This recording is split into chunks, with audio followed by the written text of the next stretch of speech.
Welcome to 2AT Studio, where our business is making technology work for your business. My name is Al Such, Digital Marketing Coordinator at Technical Resource Solutions. And I'm Madeline McWhorter. I'm the Creative Content Strategist here. And today we're going to be talking about how to create valuable website content.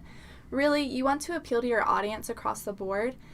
Some people prefer images, others are really partial to videos or infographics, but a really important part of that is written content. They go hand in hand. You don't really want one without the other, but some people do forget that written part is important. So we're going to talk about the importance of quality content and then some great first steps you can take to write your own. So why is content so important? Really, we see people that just want to put words on paper. And that's not the point of it. You want to create something that's valuable for your audience. So if you turned in a paper to a professor or a teacher that had no real substance and was just meeting the word count, you wouldn't get a good grade.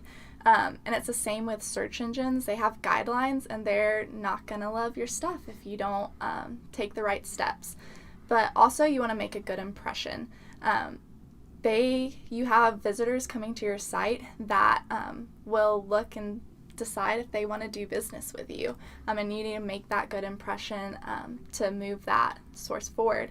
But you also want to be credible and prove that you are the expert in your industry. And you want to be helpful. They're looking for answers to their questions, and you want to provide those answers.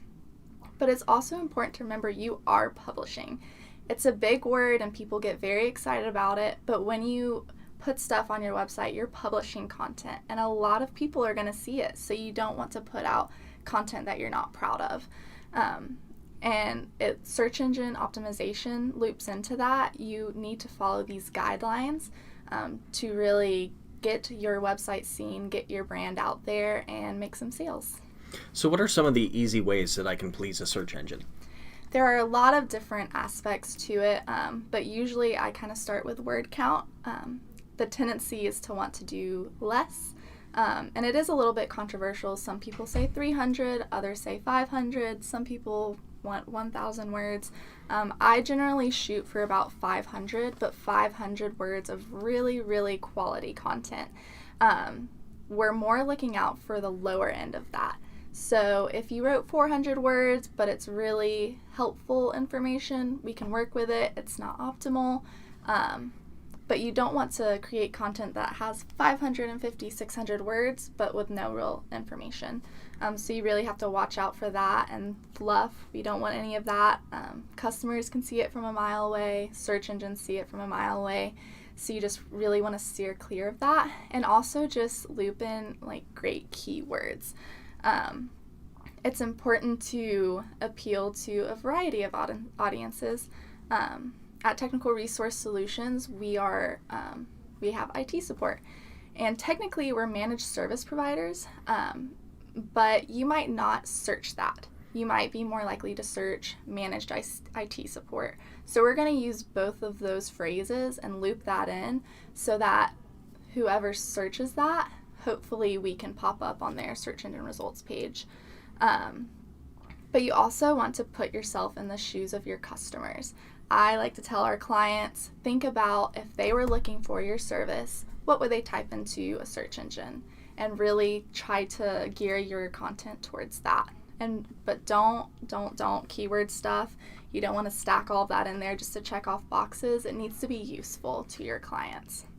Right, and to that point, if you're watching this, there's probably a good chance you own a business, that you have a website, and if you own a business and have a website, there's also a pretty good chance that you're using a CMS like WordPress or Joomla, and there are components and plugins for both of those that you can plug in keywords, add them to the metadata of your site for SEO purposes, and you can do this in HTML, but it's way easier with a component.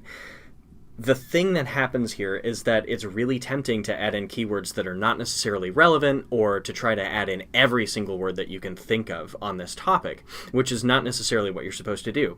It's really obvious with Yoast. You choose a specific single focus keyword, and that is supposed to be what your content is about, and your keyword is supposed to be about your content.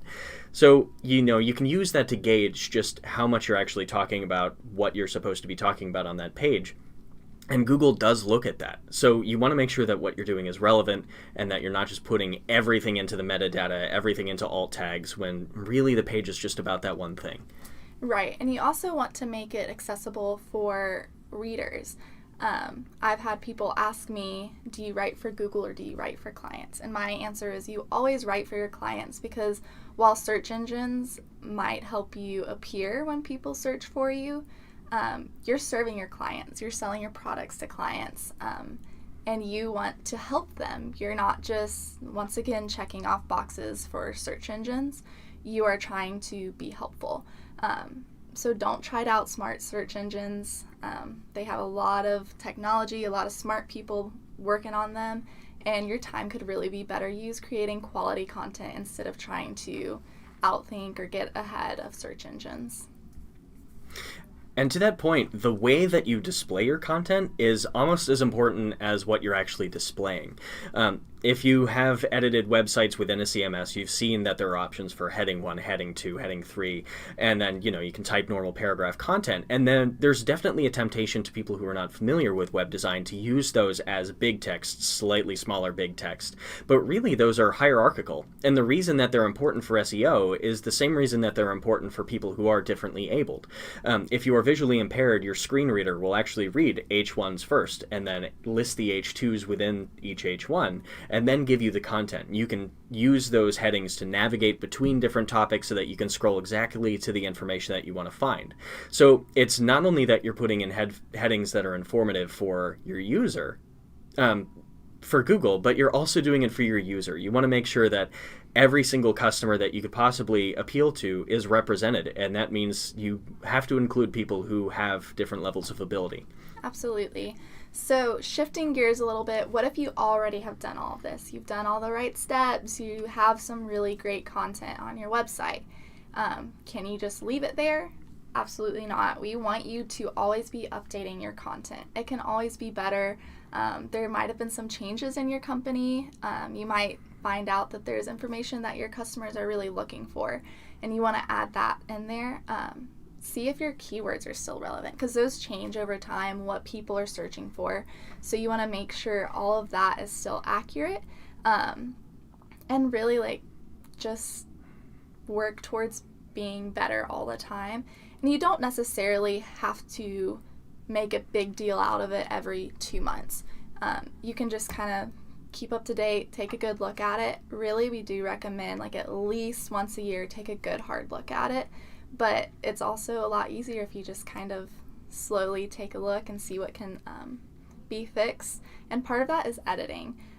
My job, probably about 80% of it, is just editing. 20% of the time, I'm getting a first draft out. But you have to be willing to make those changes and make those updates and make it better. Make sure there's no typos. Those are hard to see, especially if you're editing your own work, and I encourage you not to edit your own work. You always want other people to take a look, because they're going to see things you don't see. You really can't trust your brain to see those mistakes that might have been made. So always get one person to look at it, 5 people, whatever. Just make sure other eyes are on your work. So yeah. Right. So, we've talked about all these different topics, but what really can you not stress enough? I think the 2 biggest things, like I said, are right for your customers. It's so important. You really want to have that service mentality of you want to be helpful, and whatever questions they may have, answer it and be available to answer more questions. But also quality over quantity. Every time you want to turn in good work, you want to impress search engines, and you also want to really impress your customers. So just really dig into that and make sure you're putting out good work. Awesome. Well, thank you, Madeline, for coming by today and lending us your expertise. And thank you for tuning into this episode of 2AT Studio. We'll be back at you soon with more information on web design, marketing, and managed IT services. So thanks again.